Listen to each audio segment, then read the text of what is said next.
हे लय भाव खाते यार, इले गाणं म्हणायला लावला म्हणजे तिचा घसाच खराब राहील यार. तू दिवसातून किती वेळा रियाज करत? वाह वाह वाह यार, काय आवाज आहे बे तुझा. म्हण ना यार गाणं यक यक म्हणून दे, यक यक. बापरे, काय पेटी वाजवतो बे तू.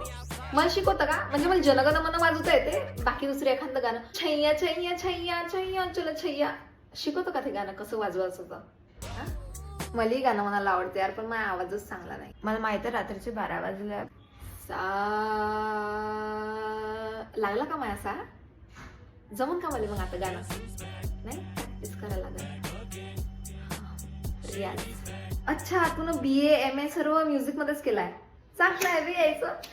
म्हणजे तुम्हाला तर अभ्यासच नसून करावं लागत ना, फक्त गाणेच म्हणा लागत असून वर्गात. चांगलं आहे बाई, गाणे म्हणा, पास वा, चांगला आहे. माझा ब्रेकअप झाला, तू ते गाणं म्हणणार. ओ बेदर्दया यार, मला तबला शिकायची लई इच्छा होती. आता जर मी ना क्लासेस लावले तर किती दिवसात शिकेन? वर्ष लागेल. मेघ मल्हार गायल्यावर पाऊस येते का? नाही, चांगले सिंगर नाही आहे तू. अगं मजाक करून राहिली का? मनावर नको लावून घ्यायचं. तू आवाजात वेगळाच दर्दार म्हण ना प्लीज. रियाज करतो सकाळी 4 वाजता उठून, तू फक्त ओ असंच काऊन म्हणतो? चांगले गाणे म्हणत जा. कधी चांदणे टिपूर तुझ्या डोळ्यात, म्हणजे आवाजाचं मॉड्युलेशन होते ना, म्हणजे शिकू शकतो यार मी गाणं. काय वाटते? शिकू शकतो. हो म्हणजे रियाज केला. यार विनी कर दाजिना मेरा तोडदाय दिल, हे गाणं यार व्हॉइस मेसेज वर पाठवलं, तिकडे पाठवायचं आहे. कर ना यार रेकॉर्ड थोडंसं की मन.